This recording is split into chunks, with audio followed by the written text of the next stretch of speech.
Me parece que na poesia de vocês três existe um certo desencanto com as palavras, como se o mar, na poesia de vocês, fosse um contraponto à poesia que ainda está inevitavelmente submetida à forma das palavras e, como um navio partido, afoga-se a seco, como se a inevitabilidade da fala fosse um naufrágio a seco, e como se o mar fosse uma possibilidade de fuga para um espaço mais informe, um espaço em que vocês teriam mais liberdade. Então eu queria perguntar para vocês se vocês têm um desencanto com a linguagem, com as palavras, embora vocês saibam que não tem uma outra forma de se expressar, e afinal de contas, se vocês têm um desencanto com o mundo fora d'água. Começando. Tá, eu posso tentar. Bom, primeiro, bom dia a todos. Queria agradecer muito o convite do Miguel e estou super feliz e muito nervosa de estar aqui. Eu acho que a resposta você até já deu. A gente tem sim um desencanto com as palavras, mas a gente não tem outra maneira de dizer isso. Esse livro, Rabo de Baleia, eu escrevi querendo fazer um livro sobre viagens. Essa era a proposta dele, desde o início. Mas quando eu fui me dar conta de que eu não estava conseguindo escrever nada, eu percebi que eu estava já totalmente mergulhada nessa rotina e era impossível falar sobre uma viagem sem ter nenhuma viagem nos planos. Então, acho que esse rabo de baleia só existe nas palavras, talvez. Esse rabo de baleia que atravessa uma sala. Acho que as palavras, nesse sentido, elas podem criar uma espécie de viagem imaginária, uma viagem que não é geográfica, mas é uma viagem possível.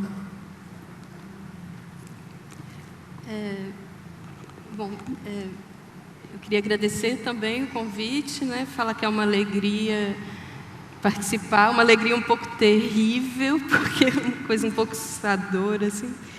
Mas essa pergunta sobre o mar é uma pergunta que sempre me fazem, porque eu acho que pelo fato de ser mineira, as pessoas falam: poxa, mineira, lançar um livro que se chama A Vida Submarina e ter tantas imagens de mar, né? Assim, um pouco recorrente essa questão do mar nos meus poemas. Aí, eu acho que uma primeira resposta é que, até por viver longe do litoral, o mar tem essa espécie de fascínio, assim. Ele nunca é muito compreensível, muito íntimo. Ele tem também essa questão de uma diferença entre, ao mesmo tempo, uma superfície muito inteligível e uma profundidade um pouco informe, né? E aí eu acho que dá para pensar assim como uma espécie de metáfora ou de imagem da criação poética, assim como o poema é aquilo que vem à tona, né? Ele dá forma àquele informe que está submerso, uma espécie de iceberg, assim, não sei. Em relação à desconfiança com as palavras, eu acho que está muito presente, assim, nos meus textos, mas com essa, como se a gente estivesse sempre batendo a cabeça no limite ali da linguagem, mas sabendo que é meio sem escapatória, né? A imagem da armadilha tem um pouco a ver com isso, assim, a linguagem é a armadilha, né? E você está de dentro e não consegue muito... os limites do seu mundo estão ali colocados pela língua, pela linguagem, e você vai se movendo naqueles limites, assim. A armadilha tem um pouco a ver com isso, assim. Acho que eu, como a Ana, também vivi muito a ideia do mar, porque eu nasci e cresci longe do mar, e mesmo depois de maior e frequentando mais o mar, digamos assim, eu acho que o que o mar exerce em mim é uma espécie de fascínio e pelo seu mistério, sabe?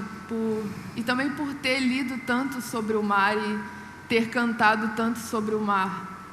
Na cultura brasileira tem muito isso, e na poesia portuguesa também, que são coisas que eu gosto muito. E sobre o desencanto, eu acho que eu já fui mais desencantada com o mundo e com as coisas, mas não tanto com as palavras. Tudo bem que sempre acontece um pouco de amor e ódio, eu acho que é normal com quem escreve, mas eu sou muito encantada com as palavras, eu tenho uma relação quase infantil com elas mesmo, lúdica. Eu lembrei de uma coisa quando a Bruna falou, que é essa questão do mar aparecer como na cultura brasileira e na cultura portuguesa. Tem um verso de um poeta português, Virgílio Ferreira, que ele fala assim: da minha língua vê-se o mar. E eu acho que eu penso nisso também, como a gente herdou uma língua com vista para o mar, assim. Então, o mar tem ele vem como uma espécie de fio assim na língua, como se fosse isso assim, da minha língua vê-se o mar.